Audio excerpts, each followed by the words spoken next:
정권 비판에 대해서는 최고 수위를 자랑할 건데 여러분들이 지켜주셔야지.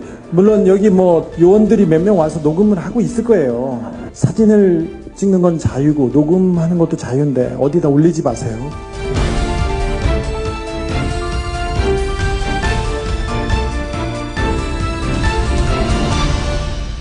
김용민 브리핑 애청자 여러분 안녕하십니까? 이번 컨텐츠는 민주주의 국민행동 상임대표인 함세웅 신부와 시사인 주진우 기자가 함께 만든 책 악마기자 정의 사제 라디오 북 콘서트로 함께하겠습니다. 사실 이 책은 방금 들으신 대로 지난해 연말에 전국 각지에서 열린 함세웅 신부와 주진우 기자의 속 시원한 현대사 콘서트 주요 내용을 책으로 엮은 건데요. 오늘 두 분 모시고 책 이야기 그리고 책에서 다 다루지 못한 오늘의 정치 현실을 독하게 제대로 짚어보겠습니다. 광고 듣고 함세웅 신부, 주진우 기자 초대합니다. 야, 근데 홍어가 진짜 그렇게 몸에 좋아? 아니 끝내준다니까. 근데 비싸지? 열라 싸고 열라 맛있는 홍어가 있다니까. 어디? 알싸한 홍어. 네이버 검색창에 알싸한 홍어를 검색하시고 1599-6456 전화 주문도 가능합니다.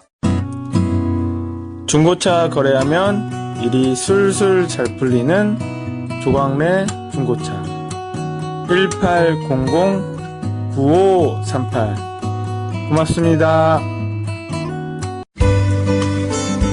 노력한 만큼 내어주는 자연, 그 자연의 마음을 알기에 정성농장 홍삼. 검색창에서 정성농장 홍삼을 검색해주세요.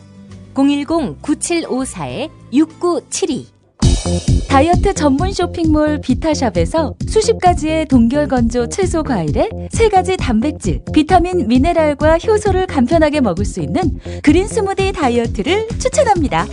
비타샵을 검색하세요. 악마기자 정의 사제, 시사인 북에서 나왔는데요. 악마기자 모셨습니다. 주진우 기자님. 안녕하십니까, 주진우 기자입니다. 그 자체로 역사이며 현대사인 우리 함세웅 신부님. 네, 안녕하세요. 반갑습니다. 네, 이 두 분을 한꺼번에 스튜디오에 모셨습니다. 악마기자 정의 사제, 이게 지난 연말 연초에 있었던 현대사 콘서트. 네. 이게 계기가 됐죠? 그걸 계기로 한국 현대사를 이렇게 들추어 보면, 반추해 보면, 박정희 시대를 반추해 보면 박근혜 대통령이 그대로 보입니다. 박근혜를 그대로 보면 한국 현대사가 가진 문제점이 그대로 보인다는 얘기를 담았습니다. 그러면서 또 오늘 한국 정치를 읽을 수 있는. 근데 그 당시에 그 콘서트 하실 때에는 총선 전망이 매우 어둡지 않았습니까, 신부님? 네, 많은 분들이 그렇게 말씀하셨는데 저는 이제 그 전에 개인적으로 이석기 전 의원 구속되고 그리고 통합진보당이 해산되는 과정에서 많은 분들이 충격을 받으시고 좀 아파하셨어요. 그래서 이대로 있을 수 있느냐. 이게 저와 동년배 분들 또 민주화운동 활동하셨던 분들이 함께 모이셔서 노력하셨는데 또 전 나름대로 사제이지만 이 많은 분들과 대화를 나눠야 되겠다 그래서 전국 한 50여 개 지역을 다니면서 강연, 만남 시간을 가졌었어요. 그러면서 우리가 이 시대를 바꿔야 되겠다. 그렇게 고민하고 있던 차에 제가 늘 다니는 데는 물론 젊은 세대도 오셨지만 주로 연세 드신 분들이세요. 그러니까 이제 우리 주진우 기자님과 또 그 시대를 고민하는 다른 분들이 좀 아깝다. 우리 주진우 기자님이 움직이면 젊은 세대들이 많이 따라오시잖아요. 지금도 그런가요? 조금 남아있어요. 아니에요. 제가 다녀보니까 굉장해요. 그래서 옛날에 신부님 좀 더 굉장했거든요. 그랬어요? 저는 뭐 그 옛날에 못 봤는데 작년에 봤을 때도 그래서 제가 그럼 주진우 기자하고 같이 다니면 젊은 세대들이 더 많이 오니까 젊은이들과 함께 시대를 고민하면서 앞날을 좀 꿈꿔야 되겠다. 그래서 이제 이런 뭐 강연, 대화 모임을 시작하게 되었어요. 그 현대사 콘서트가 있었는데 그 콘서트에 발언 내용을 담은 책이 바로 악마기자 정의사제지요. 네, 그렇습니다. 이 콘서트 때 정말 독한 멘트 많이 나왔다고 소문이 났는데. 뭐 다른 건 몰라도 예. 이 정권 비판에 대한 수위는 예. 최고를 자랑하죠. 그래서 사실은 이 콘서트가 두 분의 무덤이 될 것이다. 그렇죠. 이런 소문도 적지 않을 정도로. 사실 콘서트가 끝나고 두 번째부터 프랭카드가 붙었는데 신부님 우리 끌려가는 거 아닌가요? 뭐 그렇죠.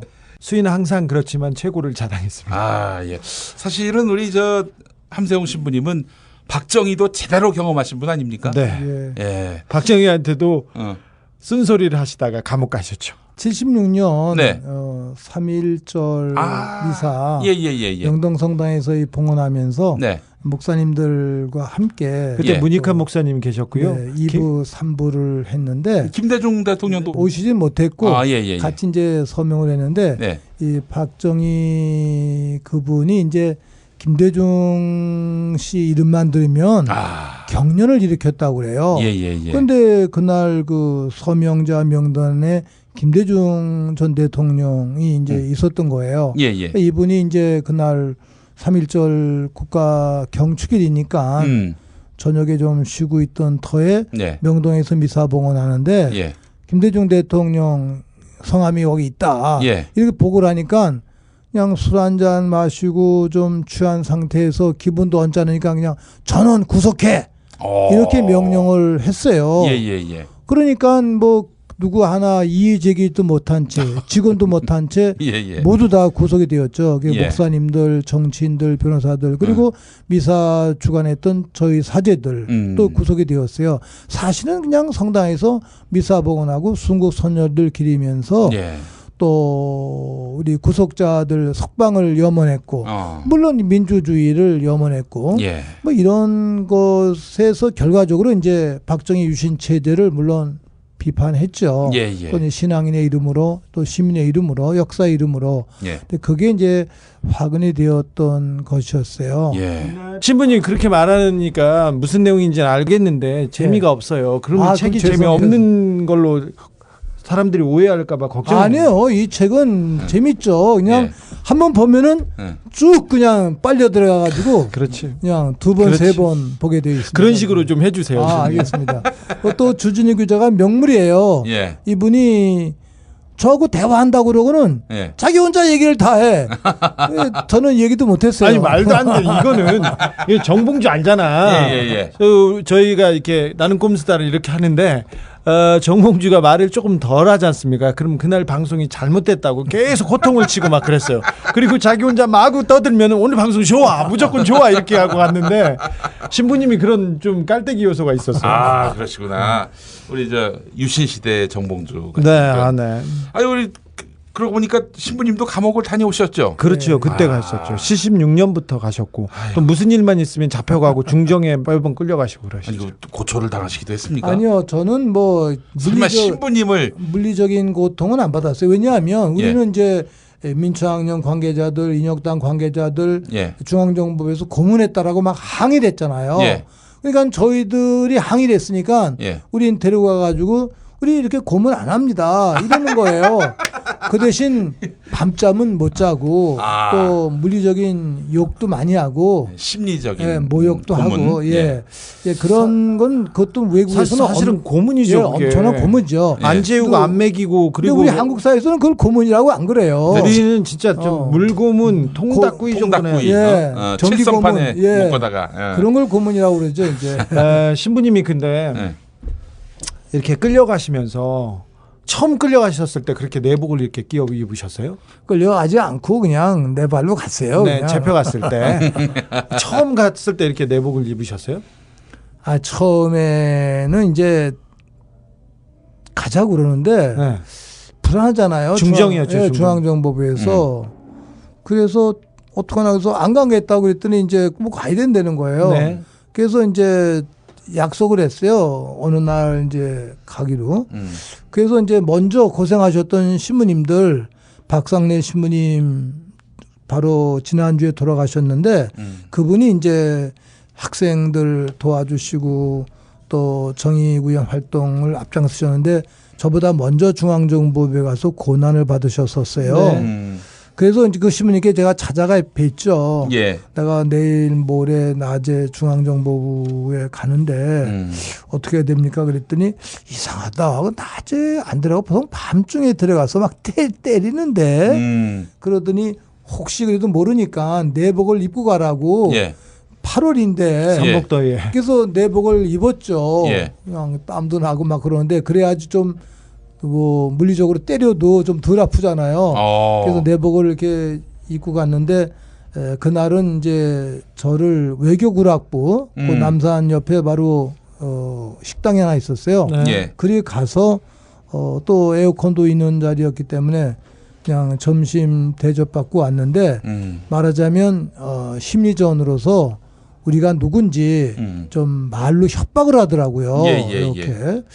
그래서 이 사람들이 이렇게 협박을 하는구나. 그게 이제 저와 저희들 사제들이 어떻게 구성되었는지 이런 거를 이제 좀 염탐했다고 그럴까? 조직도를 그리기 위해서 간첩 조직도를 그리려고. 신부님이 지금도 굉장히 더운데 전 반팔 입고 왔었는데요.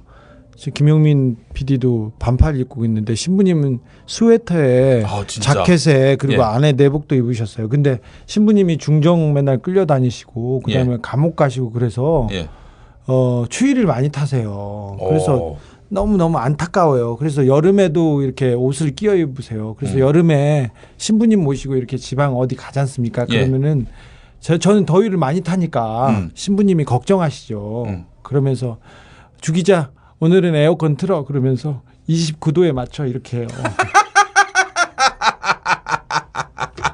29도가 그 건강에 좋은 온도예요.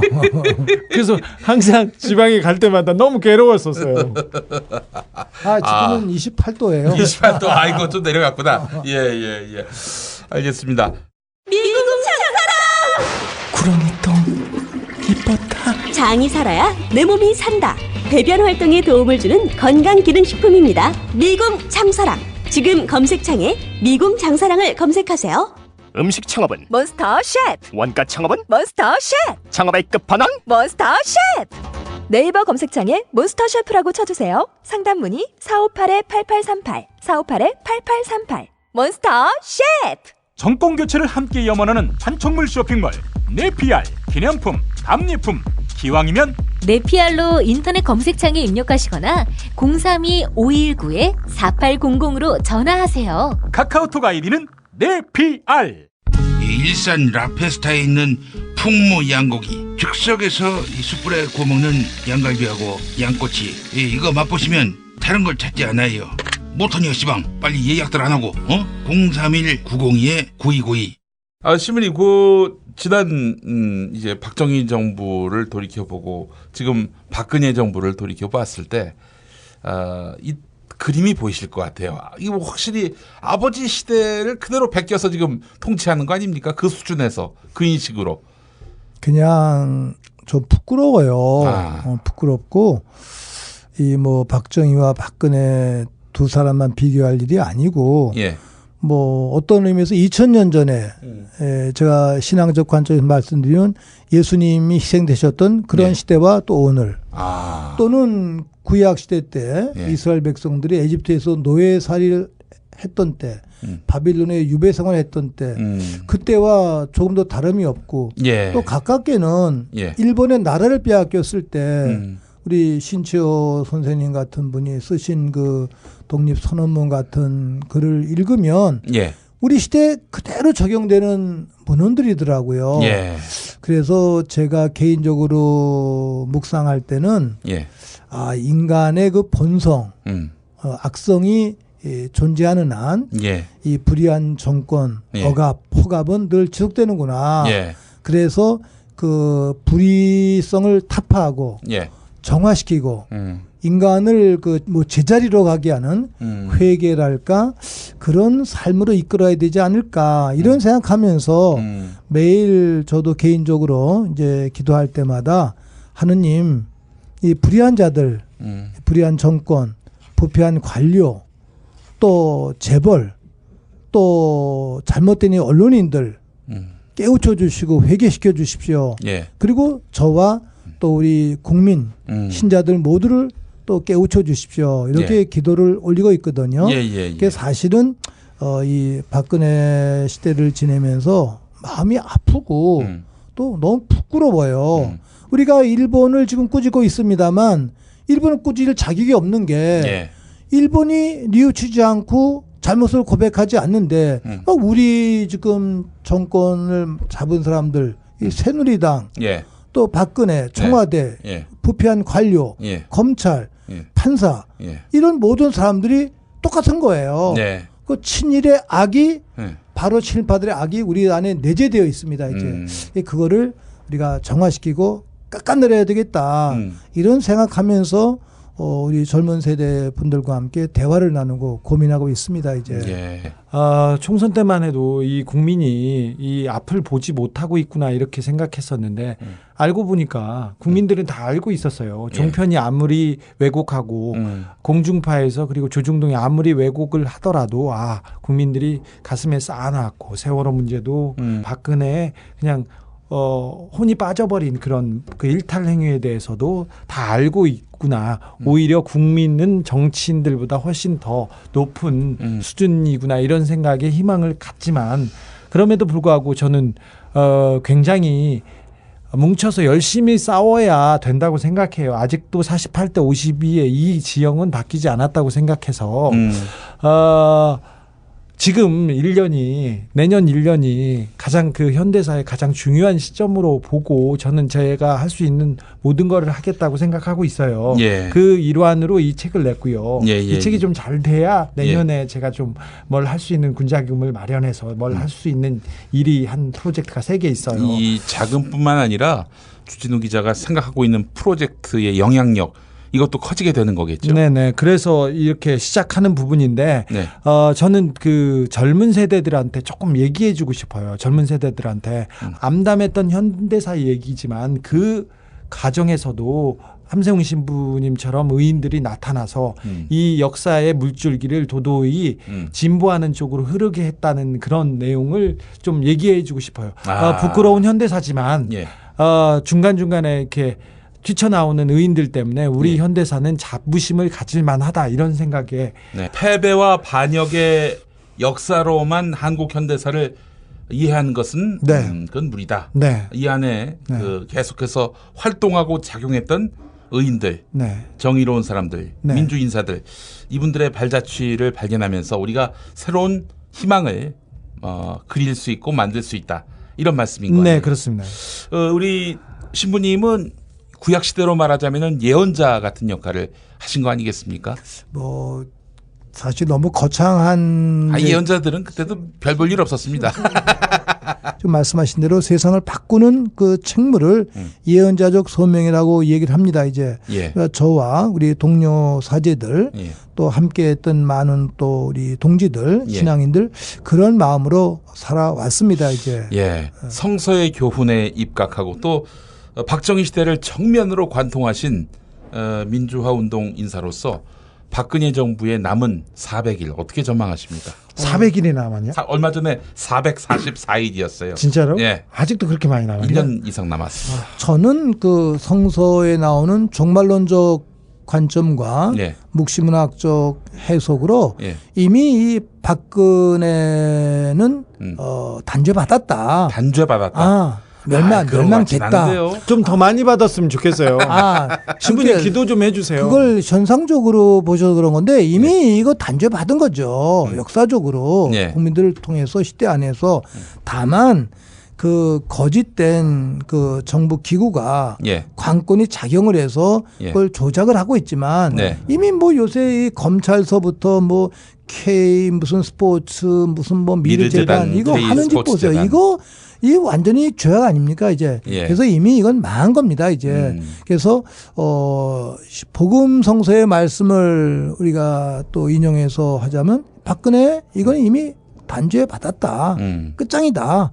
그래서 그 다음 내년 선거가 있습니다만 아름다운 미래를 이룩할 수 있는 정치인도 우리가 이제 선별하는 그러한 일에 초점을 맞춰야 되겠죠. 이제 그런 내용들. 저는 그렇게 신학적으로 해석하고 기도하고 있습니다. 이제부터는 이미 도덕적 깃들이 무너졌고 권위를 상실했기 때문에 그냥 뭐 식물 정권이다 이렇게 보시는 거군요. 그래도 과거에는 막 들불처럼 민중들이 일어나고 그랬었는데 지금은 왜 그런 동력이 사라졌을까요? 그게 좀 안타깝고 마음이 아픈데 시대가 바뀌었기 때문에 그런 것 같아요. 제 생각으로는 70년대 또 80년대는 분명한 독재 또 1인 독재, 군부 독재, 박정희, 전두환 독재 체제였습니다. 이제.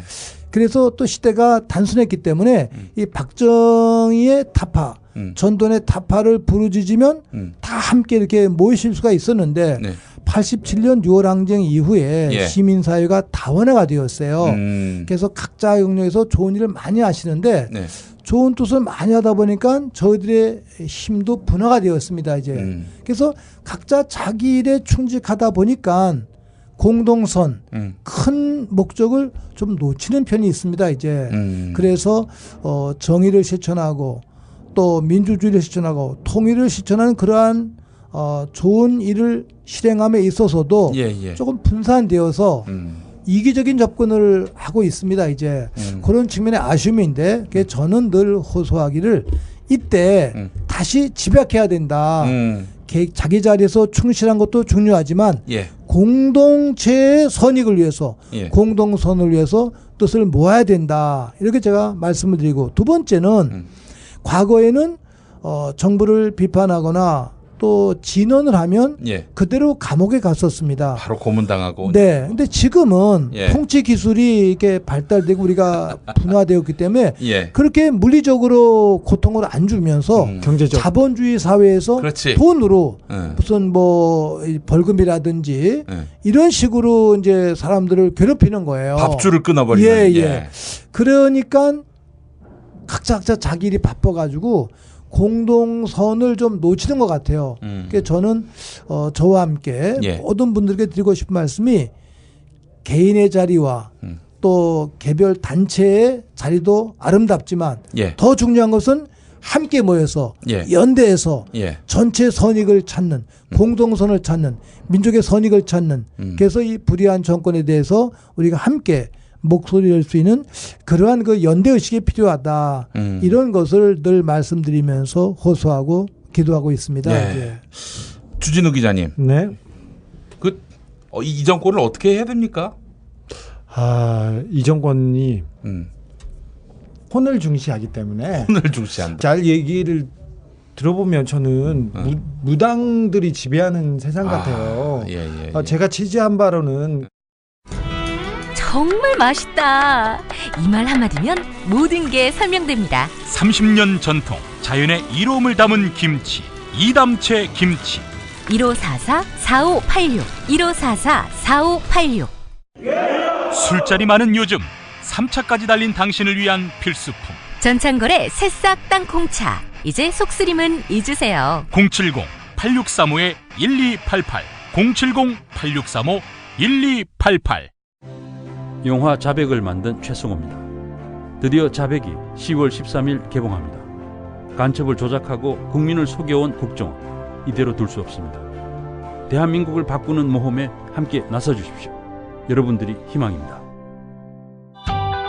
3D 실물 피규어 그리고 수공예품을 제작해드리는 전문 쇼핑몰 메이드 바이어스 사진만 보내주세요. 나만의 피규어를 제작해드립니다. madebias.co.kr을 입력하세요. 하루 2차례 대한민국과 지구촌의 오늘을 정직하게 비춰드립니다. 권력이 진실을 압도하는 세상. 김용민 브리핑은 작은 희망의 불씨가 되겠습니다. 제가 취재한 바로는 취재한 바로는 최순실과 정윤회 주변에 저기 점쟁이들의 뜻에 따라서 국사가에 영향을 받은 경우가 많았어요. 성형수술과 그 날짜들 그리고 뭐 모든 일을 진행하는 것도 다 점쟁이가 받아준 날짜로 진행되고 있다고 저는 듣고 있었습니다. 누구 성형수술? 성형수술을 그와 관련된 여자분들이 다 하셨어요. 많이 하셨어요. 그리고 계속해서 얼굴에 뭘 맞는 것도 점쟁이의 조언이라고 저는 취재하고 있습니다. 우리가 알고 있는 그분도? 거기까지는 제가 얘기하지 않을게요. 아니, 뭐 예상만 누구라고 얘기 안 했는데 네, 누구라고 얘기는 하진 않았는데 근데 제가 이 부분에 대해서는 굉장히 오랫동안 가장 많이 취재한 기자로 말할 수 있는데 그렇습니다. 그래서 정상적이지 않은 내용이 그 부분인데 그런 사람들이 정권을 잡고 있고 그런 사람들이 다른 사람들의 얘기는 하나도 듣지 않습니다. 그래서 나라가 제대로 가는가 그런 거 국민이 올바른 방향으로 가고 있는가 이런 거는 중요하지 않고 오직 그 사람들의 몇 사람들의 심기, 혼, 기분, 기운 이런 거에 나라가 좌우되고 있어요. 근데 이거를 저희가 뭐 어떻게 무찌르거나 누가 총으로 쏴버릴 수는 없잖아요. 이것도 말이 통하지 않기 때문에. 네. 근데 상식이 통하지 않아서. 근데 이 부분은 신부님은 이미 끝났다고 하는데 이 부분은 분명히 드러날 수밖에 없는 부분이에요. 나중에라도. 금방 드러납니다. 지금은 두려워서 말하지 않는 사람들도 이 비정상 부분에 대해서는 금세 드러날 거예요. 그래서 시간이 지나서 이 문제를 명확하게 단죄하고 명확하게 사실관계를 확인하는 과정을 거쳐야 우리 현대사가 앞으로 가지 않을까 그런 생각을 합니다. 근데 그거는 어렵지 않습니다. 어렵지 않습니다. 이거는 누가 정권을 잡느냐에 따라서 다른데 그래서 이 분들이 이 정권을 유지하기 위해서 그냥 무리수를 던진다거나 무력 도발을 일으킨다거나 다른 일을 저지를까봐 저는 좀 두려운 그런. 지금 이 말도 안 되는 생뚱맞은 그런 결정이라든지 판단 이런 것들이 무속인의 영향을 받은 것일 수도 있다. 그럴 수 있습니다. 그럴 수도 있고 그다음에 그래서 저지를 수도 있는데 이거 하나만 얘기하고 싶어요. 그 사람들은 국가와 민족 그리고 국민이 잘 살거나 행복하고 바른 방향으로 가는 거하고는 전혀 상관이 없어요. 잘 보세요. 우병우 우리 편이야. 내 새끼야. 지켜요. 최순실 절대 안 돼요. 왜 김제동을 국감에 부른다 만다 계속했겠습니까? 최순실 때문에 그렇습니다. 최순실을 국감에 증인을 출석시키지 않기 위해서 이틀 3일 동안 김제동을 잡아서 끌고 다녔습니다. 최순실 얘기가 계속 나오자마자 이정현이 단식하고 나섰죠. 그다음에 언론은 다 이정현만 했지 않습니까? 그리고는 계속 묻겠다는 겁니다. 아직은 힘이 있어서 최순실, 차은택이 나오지 않을 겁니다. 국정조사를 국감을 왜 보이콧합니까? 최순실을 국감장에 부르지 않기 위해서입니다. 아직은 이 정권이 힘이 있습니다. 이 정권이 공포를 조장하기 때문에 다 두려워합니다. 그래서 국회의원도 뭐 관료들도 아무 말도 못하고 있는데 근데 언제까지나 이런 공포가 국민들을 지배할 수는 없어요. 금세 드러나기 때문에 이 정권은 이 배는 물이 뒤집게 마련입니다. 이거는 어떤 방법이냐에 따라서 다르지만 이 정권은 뭐 거의 그 끝을 다했다고 이렇게 봅니다. 뭐 결국 신부님 말씀이 맞는 말씀이네요. 최순실과 정윤회와 최순실 딸을 위해서 이 정권이 어떻게 움직였고 삼성이 어떻게 움직였고 다른 기업이 어떻게 움직였고 법무부가 어떻게 움직였고 그런 부분은 금세 드러날 겁니다. 제가 이 책이 좀 잘 되면 이 대형 프로젝트를 그 1월 중에 런칭하려고 합니다. 최순실 프로젝트는 그러려고 하고 있습니다. 이 말씀이 나온 걸 보니까 뭐 상당 부분 취재가 됐다. 취재는 거의 끝났습니다. 취재는 끝났는데 저는 최순실 정윤회 문제에 대해서는 12월쯤 시작하려고 생각했어요. 아직도 정권이 좀 힘이 있고 워낙 그리고 그 이정현 대표가 새누리당 대표가 되면서 그 청와대 직속 체제가 너무 견고해지고 있기 때문에 최순실은 어떻게든 지금은 막을 수 있다고 보고요. 올해 말 내년이 되면 저는 거기는 막을 수 없다고 생각합니다. 이거는 대선 주자들, 새누리당 대선 주자들이 들고 나올 수밖에 없는 그런 구도여서 그런 구도에서 조금 일을 시작하려고 생각했던 건데 지금 나온 것보다는 훨씬 많은 취재가 돼 있습니다. 네. 정윤회는 왜 이혼을 했을까요? 정윤회하고는 사이가 원래 좀 나빠서 싸우면 한 사람은 후라이팬은 한 사람은 과도를 들고 싸우기도 했었어요. 그래서 사이는 나빴어요. 근데 사이가 나빴다고 해도 삼각관계에 있는 그 삼각형의 정점에 있는 박근혜와 정윤회, 박근혜와 최순실 관계는 무너지지 않았어요. 근데 지금도 정윤회와 최순실 관계는 굉장히 좀 괴리가 있었죠. 지금은 약간 문제가 있는데 정윤회를 봐주던 점쟁이가 구속됐어요. 지난 총선에. 구속된 이유는 또 이 점쟁이가 민주당 누구하고도 관계가 있고 여러 역학관계에서 갑자기 구속이 됩니다. 그런데 그 이후로 사이 틈이 더 벌어졌을지는 모르는데 정윤회 뒤를 봐주던 점쟁이와 그 주변 상황을 보면 청와대와 정윤회의 관계는 저는 멀어지지 않았다고 그렇게 보고 있습니다. 야, 이런 비선의 그 농간이 정말 이건 상상을 초월하네요. 아니, 우리는 비선이라고 생각하고 우리는 이게 말도 안 된다고 생각하는데 거기에서는 그렇게 생각하지 않아요. 그러면 그런 식으로 얘기하면 최순실이 차기 대선 후보로 나와야지. 아니요. 그런 건 아니지만. 아니, 그게 비선이 아니라면은. 아니, 자기네들은 왜 이렇게. 최순실 씨하고 정윤회 씨가 이제 그 아버지가 이렇게 총을 맞고 성북동에 처음 살았었어요. 성북동에 살았는데 그때부터 집안을 봐줬죠. 원래 청와대에 있을 때부터 최순실 씨가 봐줬고 그런데 박근영 씨가 그때는 결혼을 해서 성북동에 살고 옆집에 박근혜 씨가 살았죠. 그러면 박근영은 신동욱하고는 나중에 만난 거고요. 나중에 만났고 그때는 어떤 재벌가 이 건너편에 있는 재벌가죠. P기업 그 기업 풍산 그렇지. 그 기업체하고 이렇게 결혼을 맺고 결혼 관계를 잘 하고 있었습니다. 근데 이 박씨 집안 사람의 얘기에 의하면 그때 최순실이 그 뒷정리를 해주고 그 일을 봐주면서 이렇게 그 얘기를 했는데 그때도 박근혜는 언니는 최순실의 얘기를 들었는데 최순실 뒤에 있는 다른 사람의 얘기를 들었습니다. 그 사람은 신기가 있는 사람이었죠. 누군지는 아는데 여기까지만 할게요. 현대사 얘긴데 뭐 자꾸 그렇게 미신 그러고 있어가지고 그런 얘기를 했잖아요. 그 현대사 콘서트에서 다 했던 얘기 아니에요? 아니 거기서는 안 한 얘기도 있어요. 그래요? 살다 보면 꽃 주문할 일이 생깁니다. 1566-0263 네이버에서 검색된 사이트보다 최대 2만 원 싸게 해드립니다. 좋은 사람과 플라워 1566-0263 잊지 마세요. 건강식품의 지존 전복을 택한다면 100% 완도에서 잡은 와우 전복. 네이버에서 와우 전복을 찾으세요. 010-2443-0818 한우 사고를 집어넣고 24시간 팔팔 끓인 곰탕 연지연 곰탕. 어린이부터 노인까지 누구나 좋아하는 건강식 연지연 곰탕. 택배로 신청하시려면 010-7252-1114.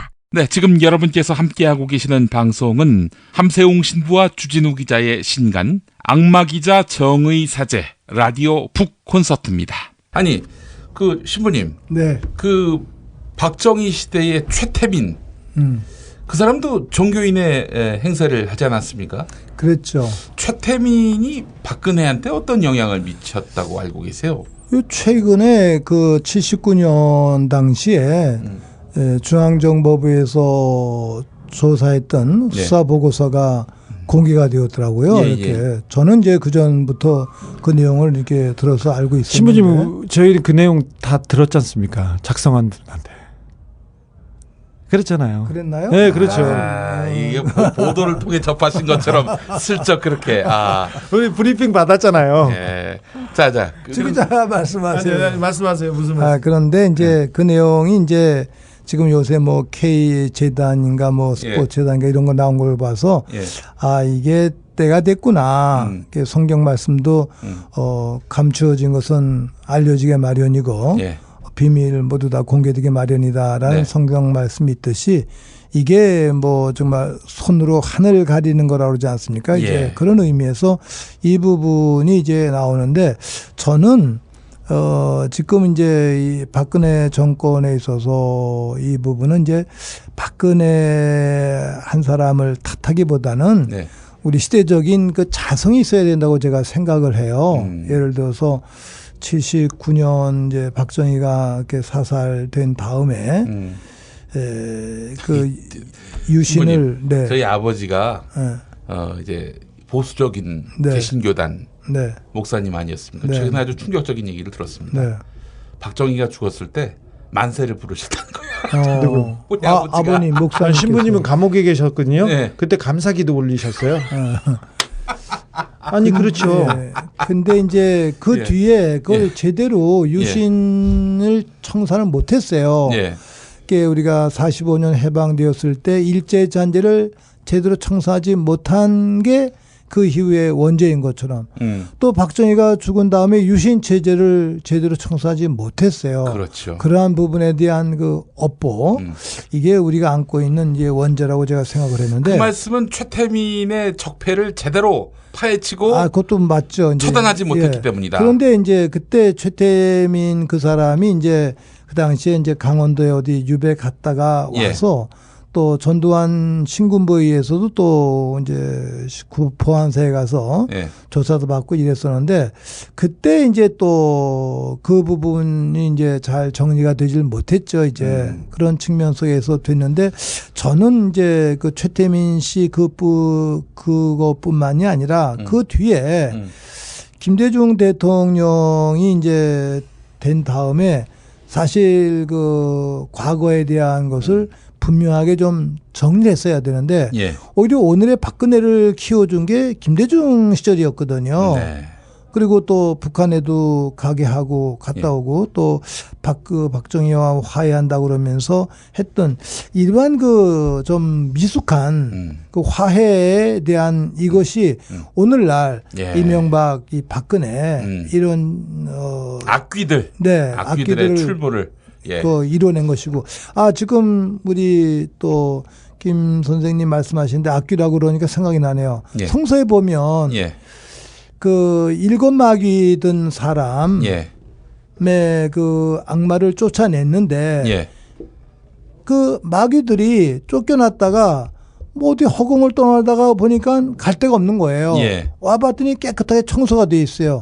그게 더 나쁜 그 악마들 7, 8을 데리고 와서 먼저보다 더 나쁘게 했다. 이런 성서의 규절이 있는데 저는 그 뭐 최태민 문제도 해결하지 못했고 또 유신의 모든 것도 해결하지 못했고 전두환의 그 5.18의 그 악행도 해결하지 못했던 이 모든 것의 결집이 결국 이명박 을 통한 이 박근혜 시대로 오지 않았나. 그래서 이것은 우리가 이명박도 꾸짖고 박근혜도 꾸짖습니다만 동시에 시대와 함께 우리 모두가 자성해야 되는, 반성해야 되는, 성찰해야 되는 그러한 과제로서 저는 늘 생각하고 기도하고 있습니다. 이제 그런 측면으로 말씀드릴 수 있겠고.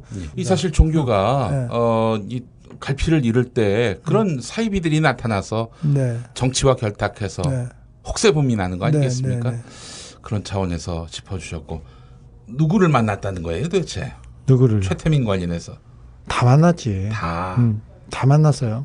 중앙정보부 출신. 그런 사람도 만났죠. 그리고 직접 조사한 사람도 만났고요. 그때도. MB 정부에 참여한 사람, 그러니까 2007년에 이명박 캠프에 있었던 사람이 박근혜하고 최태민의 이런 관계를 쟁점화한다면은 이건 정말 엽기적인 이야기들이 안 나올 수가 없다.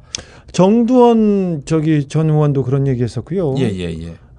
뭐 최태민이라고는 얘기는 안 했지만 더 조금 저속하다고 해야 되나요? 만약에 박근혜에 대해서 알게 되면 그 굉장히 그 험한 단어를 써가면서 당신들은 실망할 거라고 얘기했었고요. 네. 그다음에 김현철 씨도 그런 얘기했었죠. 김현철 YS 아들. YS도 직접 얘기했고 이 칠푼이 같은 얘기를 하면서 니네들이 몰라서 그런다고 얘기를 했는데 뭐 그거 알려주든가 그러면. 그 얘기가 다 진실은 아니겠지만 어느 정도만 이게 사실과 부합한다고 해도 굉장히 상상할 수 없는 일들이어서 그렇습니다.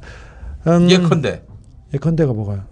예컨대 뭐 상상할 수 없는 일이 많이 있잖아요. 우리 재판받은 얘기만 하나 할까요? 그러시죠. 아니 우리 제가 구속당할 뻔했던 얘기가 5천 살인 사건이었는데 그 얘기가 처음에 어떻게 가야 되냐면 2007년에 유경재단으로 갑니다. 유경재단은 박근영 씨가 이사장으로 박지만 씨하고 잘 그냥 그걸로 먹고 살았어요.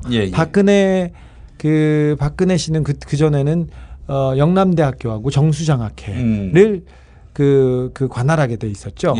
유경재단도 그 박근혜 씨가 하다가 박근혜 씨가 그 박근영 씨한테 줬죠. 동생한테. 근데 그래가지고 박근영 씨하고 박지만 씨가 탄원서를 씁니다. 노태우 정권에. 최태민의 그 악귀의 소나기에서 언니를 구해주세요 하고 대통령한테 탄원서를 씁니다. 언니가 아무 말도 안 듣고요. 저 최태민 저 사이비 말만 듣고 저 사람의 그 예지몽과 그 점에서 놀아난다고 하면서 말도 안 되는 얘기를 하고 뭐 미신만 따른다면서 구해달라고 하죠. 박근영 씨의 멘트는 더 구체적인데 여기서 담지는 않겠습니다. 근데 결국은 그렇게 사는데 박지만 씨가 갑자기 그 박근영 씨를 버리고 박근혜 씨 쪽으로 가죠. 그리고는 박근영 씨가 남자를 만납니다. 신동욱 씨를. 그 상황에서 유경재단을 뺏으려고 박지만 씨 쪽에서 깡패를 보냅니다. 조직폭력배를 이렇게 보냅니다. 그러면 박근영 씨가 또 깡패를 사서 막습니다. 그래서 싸우고 있어요. 제가 리베라 호텔 커피숍에서 이렇게 앉아서 깡패들하고 얘기를 하고 있었는데 취재를 하고 있었는데 갑자기 아르바이트를 한다고 깡패들이 가는 거예요. 어디 가냐니까 어린이회관에 세종대 앞에 있는 어린이회관에서 그래가지고 뭐 하라고 아니 자기네들 재단일 봉사활동 좀 한다고. 뭔데 그랬더니 알고 보니까 박씨 집안에서 싸우고 있는 거예요. 깡패들을 들여서. 그래서 깡패를 계속 들이고 그래서 수억을 들여서 깡패를 들여서 싸워요. 그 분규는 크게 소문이 났습니다. 그래도 싸웁니다. 그래서 저 법원에서 싸우지 말라고 해도 싸웁니다. 근데 그 싸움이 정리가 됩니다. 어떻게 정리가 되냐면요. 박지만 씨 측에서 한센병 환자들을 200명 동원해서 조폭이 있는 데한테 풀어놓습니다. 그러니까 조폭 해결사들이 다 혀를 내두르고 도망갑니다. 한센인이 그 해결사로 나선 거죠. 그래서 도망 나온 깡패가 저한테 얘기해요. 자기가 어느 현장에서 누구를 만나서도 절대 무섭지 않았는데 문둥병 환자들은 무섭더라는 거예요. 손을 이렇게 까고 이렇게 와서 그 사람들이 와서 그 싸움이 정리됩니다. 그러니까 박지만이 부른 한센인들이었어요. 그쪽에서요. 근데 그 한센인의 그 우두머리는 임두성이라고 한센 그 조직폭력배였고 전과 10몇 번이었어요. 그리고 그 한센병 조폭의 오야봉이었죠. 그 사람이 동원한 그 한센병 환자들에 의해서 유경재단 그 분규가 정리가 됩니다. 2007년에. 그리고 임두성이라는 그 한센병 보스는 전과 10몇 번은 한나라당 국회의원이 됩니다. 비례대표 2번이었어요. 여자가 1번이고 남자가 2번인데 그러니까 새누리당의 비례대표 남자 1번을 그 임두성 그 한센병 환자 박근혜를 쫓아다니고 박근혜 앞에서 폭력을 저질렀던 사람이 국회의원이 됩니다. 그렇게 해서 그 분규가 마무리됩니다. 근데 마무리되지 않고 그 이후에 박근혜 집안의 오촌들 간에 살인사건이 벌어지는데 거기에도 박지만이 살인을 교사했다라는 증언이 나옵니다. 그래서 재판에서 박지만이 살인을 교사했다 이런 내용이 재판에서 나왔다 이 얘기를 한 걸로 제가 구속될 뻔했었죠. 무죄 받았지롱. 그러니까 저는 그 얘기를 더 해도 되지롱. 네. 근데 그런 상황이었어요. 근데 그때도 움직일 때도 그 뒤에도 무속인들이 있어요. 박근영 씨 뒤에도 있고요. 저쪽 쪽에도 있었어요. 정윤회 씨가 7시간 때 세월의 7시간 때 자기가 너 박근혜하고 있었지, 박근혜 대통령하고 있었지, 그런 게 아니 나는 점쟁이하고 있었는데 다른 점쟁이하고 있었다. 네, 그 동아일보 보도도 나왔어요. 네, 근데 그 점쟁이하고 알리바이가 다 맞지 않았잖아요. 아무튼 점쟁이하고 있었고 굉장히 의지하고 있습니다. 이제 그만해. 뭐 이런 얘기를 하고 있어. 책 얘기를 좀 해봐.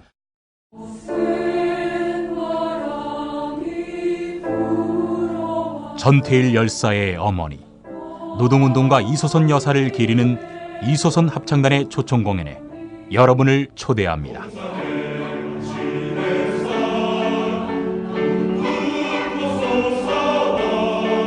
(10월 11일) 화요일 저녁 7시 서울 강북구 수유 1동에 있는 한신대학교 신학대학원 예배당에서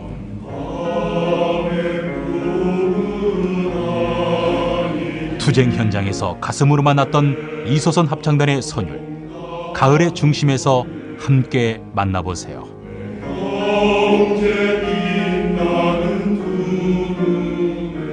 (10월 11일) 화요일 저녁 7시 한신대학교 신학대학원 예배당 무료 입장입니다.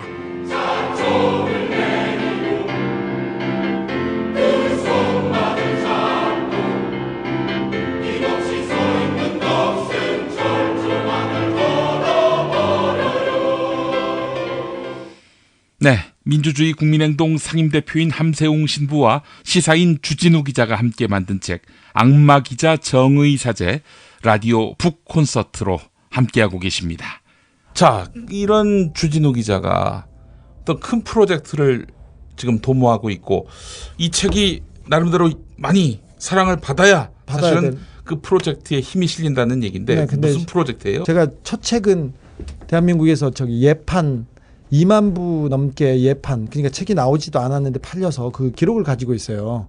그래서 책이 나오기 전에 베스트셀러 1위를 했었는데 좀 불쌍하게 생겼나 봐요, 제가. 그래서 사주곤 했는데 예. 이번 책은 나오는지 몰라서 사람들이 그런데 그렇습니다. 뭐 군자금이고요. 예. 내년이 현대사를 정말 우리 역사가 앞으로 가느냐 아니면 후퇴하느냐 이 기로에 있는 그런 중요한 해여서 제가 모든 제 그 능력과 열정과 그 노력을 다 거기다 부으려고 합니다. 예. 프로젝트가 크게 3개 진행되는데 예. 첫 번째 프로젝트를 1월, 2월에 시작하려고 하는데 예. 군자금이 필요해. 돈이 좀 필요해. 네가 좀 잘 좀 팔아봐. 예. 좀 열심히 좀 해라. 자, 여러분들이 도와주실 수 있는 방법은 바로 악마 기자 정의 사제 이 책을 베스트셀러로 올려주시는 겁니다. 예, 제가 읽어봤는데 재밌습니다. 이게 또 다 대화를 녹취한 것이고 뭐 물론 윤문도 했습니다만은 이 내용 자체가 굉장히 알아듣기 쉽게 대중서적으로서 박정희 시대부터 오늘날 박근혜 시대까지 우리 시대의 가시가 무엇인지를 이 책에서 발견할 수 있는 거예요. 네, 한국의 현대사에 가장 중요한 순간마다 고비마다 저쪽 뒷자리에 그리고 옆자리에 신부님이 앉아 계셨어요.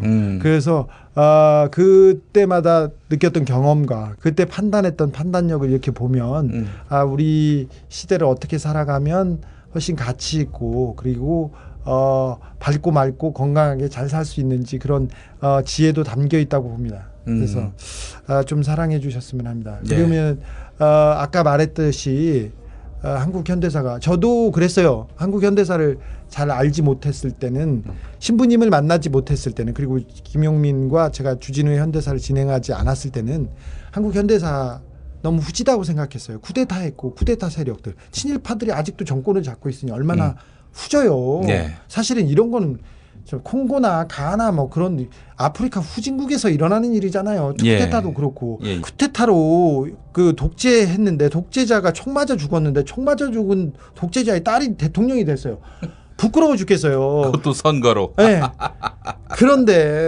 그런데도 그 내용을 이렇게 들여다보면 신부님 같은 분들이 의로운 분들이 곳곳에서 나타나서 한국의 현대사를 한국을 올바른 방향으로 이렇게 이끌었구나 그런 생각이 들어서 자부심이 생깁니다. 네, 그렇습니다. 이 사실 우리가 갈망했던 민주화, 뭐 제약이 있었고 한계가 있었던 민주주의였지만은 그나마 우리가 정의를 향해서 이 나라가 갈 수 있었던 데는 보이지 않는 곳에서 미랄이 됐던 우리 선대의 민주화 운동 인사들 또 이런 분들의 노고가 있었고 그런 분들이 있었기 때문에 우리가 지향해야 할 정의의 표대로 삼을 수 있었던 것이죠. 자, 그런 의미에서 우리가 아까 신부님 말씀하신 대로 지난 시대 박정희 시대 앞서서는 친일 시대 청산하지 못했던 모든 것들을 말끔하게 청산을 하고 새로운 시대를 열기 위해서라도 우리가 과거를 먼저 인지하고 이 역사 속에서 어떤 교훈을 얻어야 될지 그런 국민적 공감대가 마련돼야 한다고 보고요. 그렇다고 한다면 시사인 북에서 나온 악마기자 정의사제는 이건 뭐 한 3권씩 사서 한 권은 본인이 소장하고 2권은 버려. 버리기보다는 남 보는데 막 버리면 되지. 인식차가 좀 있는 우리 친구들한테 나눠주는 그런 계기가 됐으면 좋겠습니다. 여러분 우리 김용민 브리핑 애청하시는 분들 의무적으로 악마기자 정의사제 많이 구매를 해주시고요. 그렇게 해야 또 내년에 주진우의 넓은 활동폭이 보장되는 거 아니겠습니까? 네. 일단 뭐 총기 구입하고 그런 건 아니지. 그렇지는 않죠. 신부님, 잘 되겠죠? 감사합니다. 기도할게요. 예. 자, 신부님, 우리 마무리하면서 우리 애청자분들께 참 절망의 시대입니다. 친구들 만나면요, 자살을 생각 안 한 친구들이 없고요. 또 그 자살 얘기가 나오면 다들 왜 이러냐, 좀 우리가 조금만 더 참아보자. 이런 얘기를 하는 게 아니라 사나 죽으나 별 차이가 없는 그런 우리 상황이다라고들 얘기하는데 이게 아무래도 이 구조적인 문제예요. 이런 참 정의가 실종되고 또 사람의 가치가 바닥으로 떨어진 이 세태의 원인이라고 보는데 우리 방송 들으시는 애청자분들께 위로의 말씀 또 우리가 딛고 일어서야 한다라는 격려의 말씀 좀 부탁드리겠습니다. 네, 이제 10월입니다. 이제 10월은 수학의 계절이기도 하지 않습니까? 이제 또 겨울로 또 옮겨가게 되는데 이 계절의 변화 속에서도 우리는 그 변치 않는 그 가치를 늘 지니면 참 좋을 것 같아요. 저희들 어려서 태어나면 뭐 갓난아기 시절에 얼마나 살결이 보드럽고 아름답습니까? 이제 모두가 사랑하고 또 모두에게 사랑받는 주역들이 어린이들인데 저희들이 다 한때 그러한 귀중한 존재들이었어요. 근데 그러한 우리 어린이들이 성장하면서 또 철들면서 또 커가면서 세상을 알다 보면 자연스럽게 때가 묻게 되어 있죠. 때가 묻으면서 석화되게 되어 있는데 그럴 때마다 우리 어린 시절 부모님과 할머니 할아버지께 사랑받던 그 시절을 생각하면서 또 나이가 들더라도 추한 모습이 아닌 늘 아름다운 모습을 간직하는 그러한 삶을 살았으면 참 좋겠어요. 그래서 제가 어려서 배웠던 교훈 중에 또 많은 분들도 공감하고 계십니다만 초지일관 첫 번째 뜻을 한결같이 간직하면서 지내야 된다는 거. 개인적인 차원에서 가정을 위해서나 사회를 위해서나 또 나라와 공동체를 위해서나 같은 생각을 지니면서 살았으면 참 좋겠습니다. 어떠한 경우에도 변질되지 않는 그러한 그 인격을 가지고 있는 저희들 그리고 민족의 아름다운 미래를 위해서 노력하는 그러한 젊은 세대 또 성숙한 신앙이 되었으면 참 좋겠습니다. 이 방송 듣고 계신 모든 분들 혹시 고통 힘든 일이 있으시다면 그 고통과 힘든 일을 과거화시키면서 내가 내일, 모레, 10년 뒤 미래에 살고 있다면 어떠한 고난도 이겨낼 수 있습니다. 저는 그러한 의미에서 미래에 살고 있기 때문에 오늘 이 암울한 우리 시대, 이 박근혜 시대를 진단할 때 내가 50년 이후에 쓰여질 역사를 상상할 수 있습니다. 2060년대에 쓰여질 역사는 2010년대, 15년대, 16년대에 대통령직을 불의한 방법으로 또 이렇게 걸머진 박근혜라는 그 여인 참 정직하지 못했고 거짓말했고 또 국민들을 속였다. 참 나쁜 여성이었다.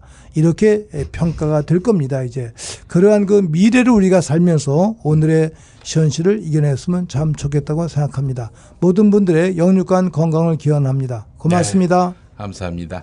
참 나쁜 여성이었다. 참 나쁜 여성. 예. 우리 주진우 기자님. 네. 청취자분들께. 나는 할 말이 별로 없어. 네. 네. 감사합니다. 얘기 들어주셔서. 책에는 저희가 더 많은 내용을 담았습니다. 그래서 책을 보면 저희가 왜 이렇게 이 어려운 이 암흑한 시절에 이 악마 기자 정의사제를 들고 나왔는지 보실 수 있게 될 겁니다. 이렇게 어둡지만 우리는 희망을 보고 그리고 또 이겨냈다는 그런 자부심이 있습니다. 그래서 힘을 내고 갔으면 좋겠습니다. 일단 행복하게 잘 계셨으면 하고요. 그러다가 내년에는 힘을 다 모아서 물이 배를 뒤집는 그런 기적을 일으켰으면 합니다. 내년까지 우리 용기를 잃지 말고 희망을 갖고 얼마 안 남았습니다. 전진했으면 합니다. 네, 열심히 하겠습니다. 단순히 보수 정권을 이제 그치기 하는, 정권을 교체하는 이런 차원의 문제가 아니라 우리의 어떤 정신사적 질곡, 그리고 과거로부터의 그런 수없이 많은 그런 문제들, 적폐들을 한번 청소하고 가는. 네. 쓰레기들한테 당할 만큼 당했어요. 이제 쓰레기는 청산해야죠. 대화하고 타협할 그런 가치 있는 게 아니고요. 그냥 치우자고요. 냄새나서 못 살겠어요. 부끄러워 죽겠어요. 자, 악귀 청산 프로젝트, 바로 악마기자 정의사제. 이 책을 구매하는 것에서부터 시작됩니다. 여러분, 시사인북의 악마기자 정의사제 많이 사랑해 주시고요. 두 분의 또 건승과 건강과 건투를 빌겠습니다. 네, 고맙습니다. 감사합니다.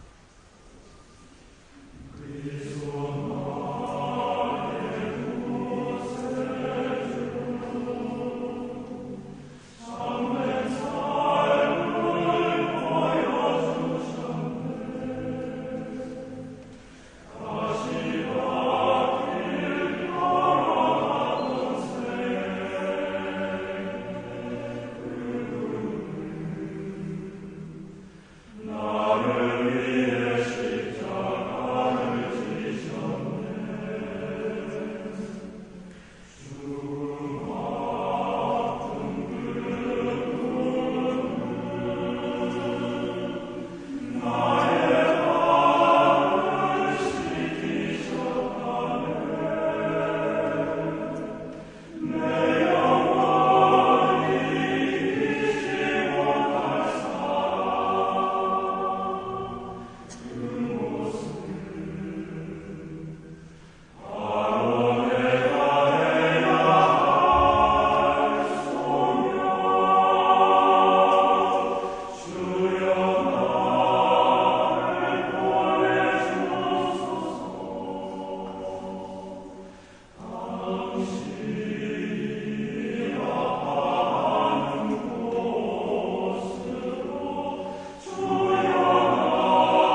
여러분과 함께한 시간 어떠셨어요? 다음 시간에도 보다 바르고 알차며 즐거운 정보로 여러분을 찾아가겠습니다. 팟캐스트 포털 팟빵에서 다운로드하기, 구독하기, 별점 주기, 댓글 달기로 응원해주세요. 잊지 마세요. 다운로드하기, 구독하기, 별점 주기, 댓글 달기.